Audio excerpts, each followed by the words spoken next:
नमस्कार मित्रांनो, मी स्वाती तोरसेकर एशा पृथ्वीमध्ये तुमचं स्वागत करते. अ, एक दिवस झाला आणि अमेरिकेचे परराष्ट्र मंत्री मार्को रुबियो भारतामध्ये पोहोचले. ते जवळ-जवळ 4 ते 5 दिवसाच्या दौऱ्यावरती इथे आलेले आहेत आणि त्यांचं जंगी स्वागत काही झालं नाही, स्वागत थंड झालं. अशा पद्धतीचे रिपोर्ट येतायत.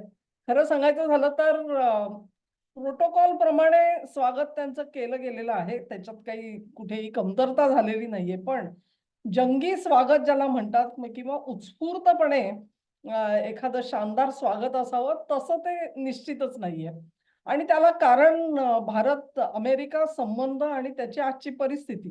ज्या परिस्थितीमध्ये ट्रम्प चीनला जाऊन आले आणि त्या भेटीनंतरचं अत्यंत कलुषित वातावरण हे सुद्धा त्याला हातभार लावताना दिसतंय. मार्को रुबियो हे त्यांची थोडीशी बॅकग्राऊंड आपण जर का बघितली, तर आई-वडील क्युबामध्ये जन्मलेले. रुबियोंचा जन्म हा अमेरिकेतला असला तरी देखील त्यांना एक काळ असा होता, की त्यांना बेकायदेशीर इमिग्रंट म्हणून ठरवलं गेलेलं होतं. मग ती ऑर्डर मागे घेतली आणि ते सगळं नॅचरलाइज झालं वगैरे, वगैरे त्यांची हे आहे. उत्तम शिक्षण घेतलेलं आहे. अटॉर्नी होते. फ्लोरिडा सारख्या राज्यामध्ये मायामी सारखं सुंदर शहर तिथे अ, वास्तव्य होतं त्यांचं आणि त्यानंतर मग फ्लोरिडामधल्या अनेक पदं भूषवत आज रुबियो साहेब हे ट्रम्प यांच्या मंत्रिमंडळामध्ये परराष्ट्र मंत्री म्हणून काम करताना आपल्याला दिसतायत. त्यांच्या धर्मानी कॅथॉलिक असल्यामुळे एक नॅचरल ओढा आहे त्यांचा चर्चकडे आणि हे कॅथॉलिक जे असतात ते धर्मप्रसार करणारे असतात. त्यामुळे धर्मप्रसारामध्ये अत्यंत रुची असलेले असे हे परराष्ट्र मंत्री आहेत मार्को रुबियो. त्याही पलीकडे जाऊन त्यांच्याच कॅथॉलिक चर्चशी असलेलं त्यांचं जे सहयोग आहे, सहवास आहे त्याच्यामुळेच कम्युनिस्ट चायनाबद्दल त्यांची मतं अत्यंत कडवी आहेत, तीक्ष्ण आहेत. त्यांच्या आधीच्या कारकिर्दीमध्ये म्हणजे रिप्रेझेंटेटिव्ह फ्लोरिडाचे रिप्रेझेंटेटिव्ह म्हणून काम करत असताना चायना हॉक म्हणजे चीन वरती अत्यंत आसूड ओढणारे, ताशेरे झाडणारे असे जे कोणी रिप्रेझेंटेटिव्ह होते, त्यांच्यामधले एक मार्को रुबियो म्हणून त्यांना ओळखलं जात होतं. असे मार्को रुबियो जेव्हा आज चीन ला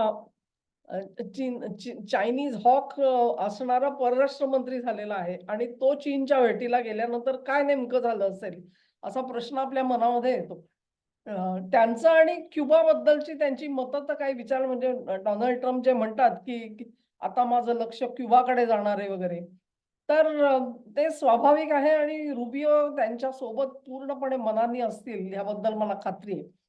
पण ट्रम्प यांनी चीन भेटीमध्ये त्यांच्या चीनशी जो सामोपचाराने घेण्याचा प्रयत्न केला, त्याच्या कितपत अ, सहमत आहेत मार्को रुबियो याबद्दल मला शंका आहे. कारण चीन हा वेगवेगळ्या प्रकारे अमेरिकेला फसवतो, फसवणूक करतो आणि त्याच्यावरती कडक कारवाईची गरज आहे, असं वारंवार म्हणणारे रुबियो, हे ट्रम्प ह्यांचा जो काही अजेंडा आहे, कार्यक्रम आहे, त्याच्याशी पूर्णपणे सहमत असतील असं मला बिलकुल वाटत नाही आणि अशा पद्धतीच्या बातम्या सुद्धा तुम्ही आलेल्या बघा, की ट्रम्प हे डीप स्टेटच्या कार्यक्रमावरती भर देत आहेत. तर मार्को रुबियो आणि त्यांचं प्रशासन जे आहे, ते होल हार्टेडली म्हणजे अगदी मनापासून ट्रम्प यांना त्याच्याबाबत अ, ते साथ देताना दिसत नाहीत.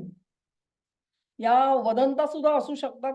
परंतु त्यांचं आत्तापर्यंतचं जे स्टँड आहे, भूमिका आहे चीनबद्दलची, ती मात्र चायना हॉक असंच त्याचं वर्णन केलं जात होतं आत्तापर्यंत.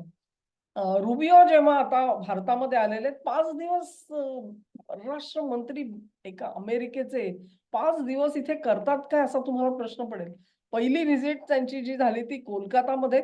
ती मदर टेरेसा यांचं चॅरिटी जी आहे त्याच्यामध्ये त्यांचं भेट ठरलेली होती. त्याही अगोदर संपूर्ण जगामध्ये अमेरिकेची वकिलात जर कुठे स्थापन झाली असेल, तर ती कलकत्त्यात स्थापन झाली होती. अगदी फार 1792 असं संदर्भ वर्ष त्याच्यासाठी दिलं जातं. आणि अशी सर्वात जुनी आणि पहिली अर्थातच जी वकिलात आहे तिथे त्यांचं आगमन झालं. त्यानंतर त्यांनी त्या मिशनरीज ऑफ चॅरिटी ह्या संस्थेला भेट दिली. या संस्थेचं वैशिष्ट्य असं आता सांगता येईल, की धर्मप्रसार करणारी ही संस्था तर होतीच, त्याच्यासाठी प्रचंड प्रमाणावर परदेशामधून देणग्या येत होत्या. आजच्या घडीला मोदी सरकारने त्याच्यावरती बंदी घातलेली आहे. आणि त्या निमित्ताने मदर टेरेसा आणि त्यांनी केलेलं कार्य, कॅथॉलिक चर्चनी त्यांना संतत्वाची पदवी देऊन टाकलेली आहे. पण भारतामधलं जनमत मात्र त्यांच्या सोबत आहे असं दिसत नाही. पण तरी सुद्धा रुबियो हे तिथे गेले. ही घटना जी आहे ती खूप बोलकी आहे असं मला वाटतं. यानंतर असं म्हणतात, की त्यानंतर ते दिल्लीत पोहोचले. दिल्लीमध्ये जॉइंट सेक्रेटरी लेव्हलच्या एका भारताच्या अधिकाऱ्यांनी त्यांचं स्वागत केलं. तेही प्रोटोकॉलनुसार केलेलं आहे. काही विशेष त्याच्यामध्ये म्हणजे त्यांना अपमानास्पद वागणूक दिली नाहीये. पण शानदार स्वागत मात्र निश्चित झालं नाही. अ, पंतप्रधान मोदींनी त्यांना भेट घेऊ दिली हेच खरं म्हणजे फार मोठी गोष्ट आहे असं मला वाटतं. त्यानंतर असं म्हणतात, की त्यांच्या पर्सनल व्हिजिट कुठे आग्र्याला जाणार आहेत. काही जण ते तमिळनाडूला जाणार सांगतात. हे वैशिष्ट्यपूर्ण आहे. कारण टी-व्ही-केचे विजय आणि त्यांचा इव्हॅन्जेलिकल सगळा प्रवास, अमेरिकेला असलेली रुची आणि श्रीलंकेच्या राजकारणात असलेली रुची, विजय यांच्या बाबत सोबत नेमके कोण आहेत आणि परदेशातून त्यांना काय-काय मदत मिळालेली होती या शानदार विजयासाठी, याच्या कथा हळू प्रसिद्ध होतील. त्या रुबियो जर का तमिळनाडूला गेले, तर ती भेट सुद्धा भुवया उंचावणारी निश्चित ठरेल, याची मला खात्री आहे. त्यांचं मूळ काम जे होतं ते मला वाटतं आज 24 तारीख आहे. 26 तारखेला भारतामध्ये क्वाडची बैठक भरते आहे. क्वाडच्या परराष्ट्र मंत्र्यांची. म्हणजे त्याचे राष्ट्रप्रमुख काही येताना दिसत नाहीयेत आणि ही बैठक तशी नव्हती सुद्धा. त्या क्वाडचं नेमकं काय होणार ह्याच्यावरती सगळे नजरा खिळून बसलेल्या आहेत. क्वाडमध्ये जे देश आहेत, ऑस्ट्रेलिया असेल, जपान असेल, भारत आणि अमेरिका या 4 देशांचा मिळून ही संघटना, ती संरक्षणाच्या दृष्टिकोनातून तसा करार व्हावा म्हणून इतर देश प्रयत्न करत होते, तरी देखील भारताने त्याच्यामध्ये कधी स्वारस्य दाखवलं नाही. भारताने कारण संरक्षणाच्या दिशेने तुम्ही जर का जायला लागाल, तर मग त्याला एक वेगळी दिशा प्राप्त होते आणि ते भारताला बिलकुल करायचं नाहीये. कारण कुठूनही चीनचा रोष जर क्वाड जर का आणि त्याचं डिफेन्स एग्रीमेंट जर का झाली, तर हा आपल्याला तो ओढवून घ्यायचा नाहीये चीनचा रोष. कारण त्याच्यासाठी तेवढं सबळ कारण नाही. दोन्ही देशांमध्ये जे काही वादाचे मुद्दे आहेत, त्याच्यामधला सीमा प्रश्न तर आहेत आणि तो प्रश्न चर्चेने सोडवला जावा अशी भूमिका वारंवार मोदींनी आपल्याला घेतलेली दिसते. जे काही आक्रमण झालं, अतिक्रमण झालं वगैरे जे सगळं म्हटलं जातं ते मोस्ट ऑफ द केसेसमध्ये ती सीमारेषा नेमकी कुठे आहे याच्या संदर्भामधली जी संदिग्धता आहे त्याच्यामुळे होते. ही संदिग्धता सुद्धा का निर्माण होते लक्षात घ्या, की तत्कालीन म्हणजे ब्रिटिशांनी ती लाईन आखली आणि त्यावेळी नकाशा मापनाची जी साधनं अवेलेबल होती ती तेवढीशी ॲक्युरेट नव्हती. आज ती खूप ॲक्युरेट झालेली आहे. म्हणजे त्यावेळी तुम्ही पेन्सिलची लाईन कागदावर मांडली तरी देखील तो काही किलोमीटरचा प्रदेश असायचा. आज तसं नाहीये. तुम्हाला अगदी पिन पॉइंटेडली सीमा दाखवता येते आणि मग त्याच्यामध्ये एक बाजू म्हणते हा आता आमचा भाग होता, एक बाजू म्हणते हा आमचा भाग होता. याच्यातून निघालेले बरेचसे वाद आहेत. अ, मी असं म्हणत नाही की चीन हॉकिश नाहीये आणि भारतामध्ये आक्रमण करायला बघत नाही, अतिक्रमण करायला बघत नाही. हे माझं म्हणणं बिलकुल नाहीये. पण त्यातल्या अनेक बाबी ज्या आहेत त्या ह्या नकाशा मापनामुळे सुद्धा अस्तित्वात आलेल्या आहेत. ही बाब आपल्याला विसरता येत नाही बिलकुल. तर भारताचे आणि चीनचे जे काही बिनसलेले संबंध असतील ते आम्ही वेगळे बघून घेऊ शकतो. क्वाड सारख्या व्यासपीठामधून हे प्रश्न ॲड्रेस करण्याकडे भारताचा बिलकुल कल नाहीये. अशा परिस्थितीमध्ये आणि पार्श्वभूमीवरती जेव्हा क्वाडची बैठक होईल, तेव्हा त्यात नेमके काय निर्णय घेतले जातील, इतर देश हे कशाबद्दल आग्रही असतील, ह्या गोष्टी आता जरूर बाहेर येतील आणि तेव्हा आपण त्याचा विचार करू. पण रुबियो यांची जी भेट आहे तिला मी वाफाळती चर्चा काय म्हटलं, असं तुमच्या मनामध्ये प्रश्न येईल. आणि ती सुरुवातच जी आहे ती बंगालमध्ये झालेला पराभव, अमेरिकेचे बांगलादेशच्या संदर्भात असलेलं सगळं प्लॅनिंग हे पूर्णपणे कोलमडून टाकलं त्या विजयाने. आणि खरचटलंय चांगलंच. चांगलंच खरचटलेलं आहे. त्यात तो व्हॅन डायक पकडला गेला. आणि जी काही पिछेहाट झालेली आहे त्याच्यानी हात भाजलेले आहेत. आणि असे भाजलेले हात घेऊन परराष्ट्र मंत्री भारतात आलेले आहेत. त्यांच्या तोंडून ट्रेड डील करायचं असं तुम्ही ऐकलत का? कुठे चर्चा झालेली बघितली का तुम्ही? की बाबा ट्रेड डीलवर सुद्धा बोललं जावं म्हणून. होणारच नाही. तुम्ही ज्या पद्धतीमध्ये इथे काड्या लावायचे प्रयत्न करताय आणि कुठूनही भारताला युद्धात ओढायचा जर का प्रयत्न कराल, तर भारताचा रिस्पॉन्स हा असाच राहणार.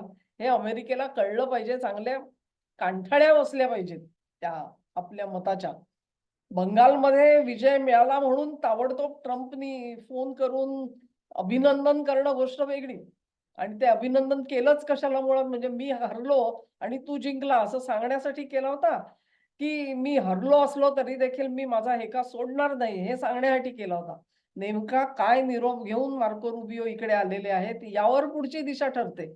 आणि ज्या पद्धतीत त्यांचं थंड स्वागत झालेलं आहे त्याच्यात भारत स्पष्टपणे सांगतो आहे, की अमेरिकेची परराष्ट्र नीती आम्हाला मान्य नाही. त्याच्यामध्ये आमूलाग्र सुधारणा झाल्याशिवाय कुठल्याही बैठकीकडे भारत आशेने नजरा लावून बसलेला नाही. हा मेसेज हा अत्यंत क्लिअर मेसेज आहे. अनेक जण असं म्हणतात, की नाही रुबियोंचं तर भारताकडे सॉफ्ट कॉर्नर होता. कारण चायना हॉकिश म्हणून त्यांना भारत हा दुसरा सॉफ्ट पर्याय वाटत असणार.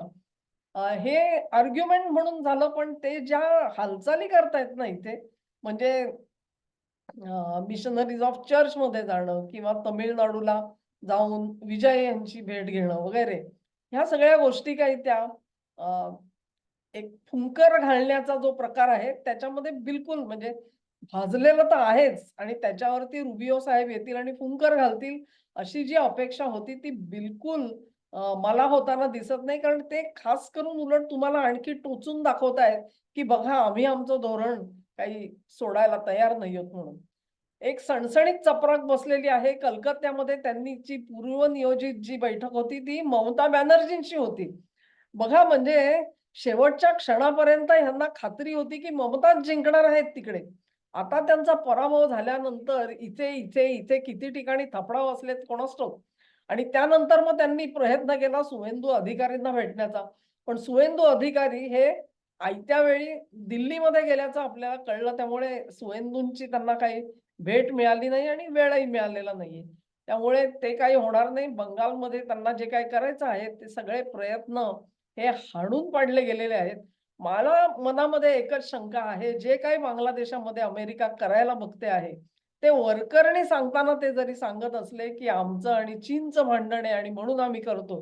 तरी मला मात्र माझ्या मनामध्ये काही शंका आहे त्याच्याबाबत आणि त्या मी जरूर बोलून दाखवीन. कारण इतरही पोषक बातम्या त्याच्या दृष्टिकोनातून येताना दिसतायत. अ, रुबियोंची ही भेट आहे, ही निष्फळ होणार हे ते तिथून निघण्याआधी कुठल्याही ज्योतिषाने सांगितलं असतं. पण तरी त्या उपर त्यांनी इथे यायचं ठरवलं म्हणजे काय कलागती करणार आहेत आणि खलवतं करणार आहेत. ह्याच्याकडे लक्ष लागू नये. एक प्रकारे भारतामध्ये मास अपरायझिंग व्हावं म्हणजे उच जसं काही उत्स्फूर्त असं आंदोलन उभं राहिलेलं आहे. अशी एक हवा तयार करायची. त्याच्यासाठी ती कॉकरोच जनता पार्टी काढली गेली आणि मग सगळं हत्ती पाजेरे फूस म्हणतात तसं त्यांचे 75-80% सदस्य जे झालेले आहेत, 1 कोटीच्या वर झाले म्हणून डिमडिम वाचला खरा, पण ते सगळे भारताबाहेरचे आहेत आणि ते भारताचे नागरिकच नाहीत.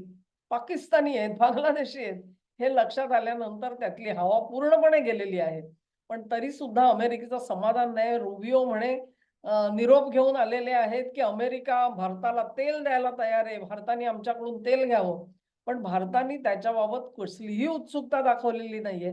आज सुद्धा नंबर 1 चा देश हा रशियाच आहे. आहे ना? त्यानंतर नंबर 3 वर व्हेनेझुएला येतो आणि नंबर 4 वरती सौदी अरेबिया येतो. तेव्हा भारताने ढुंकून बघितलेलं नाहीये अमेरिकेकडे. काय नेमकं करायचं? ना अमेरिकेकडे ना कॅनडाकडे दोघांकडेही अजूनही काहीही आपण पावलं टाकलेली दिसत नाहीयेत. ह्याच्यातून धडा म्हटला तर घ्यायचा. मला तर अशी शंका यायला लागलेली आहे, की गेल्या 12-15 वर्षामध्ये भारत जो बदललाय, त्या बदलाची दखल सुद्धा अमेरिकेच्या परराष्ट्र खात्यामध्ये घेणारा कोणी महाभाग आहे का नाही? यांना ॲडव्हाइस कोण करतं? आणि ॲडव्हाइस करणारे राहुल गांधी आणि त्यांची टीम आहे का? ही मला शंका यायला लागली, की भारताबद्दलची ब्रीफ कोणाकडून मागवायची बाबा? तर ह्यांच्याकडून मागवा. म्हणजे सद्यस्थितीमधलं जे काही पॉवर स्ट्रक्चर आहे, त्याच्याबद्दलची सखोल माहिती आणि ज्ञान असलेल्या लोकांकडे अमेरिका जात नसावी. कारण त्याच्याशी पूर्णपणे ज्याला म्हणतो ना, वस्तुस्थितीशी विसंगत असलेली परराष्ट्र नीती कशी काय येऊ शकते? केवळ ट्रम्प यांची नाही, तर बायडेन यांची सुद्धा. हा एक पुढच्या काळामधला संशोधनाचा विषय होऊन जाणार आहे. असो, रुबिये साहेब आलेले आहेत. प्रोटोकॉल प्रमाणे त्यांचं स्वागत होईल, त्यांचं ऐकलं जाईल, परंतु त्यांना तिखट आणि बोचऱ्या शब्दामध्ये संदेश सुद्धा दिला जाईल. हा व्हिडिओ तुम्हाला आवडला असेल अशी आशा करते. तुम्हाला आवडला असेल तर ही लिंक शेअर करा, व्हिडिओला लाईक करा, चॅनेलला सबस्क्राईब करा आणि सहकार्य असंच चालू ठेवा. नमस्कार.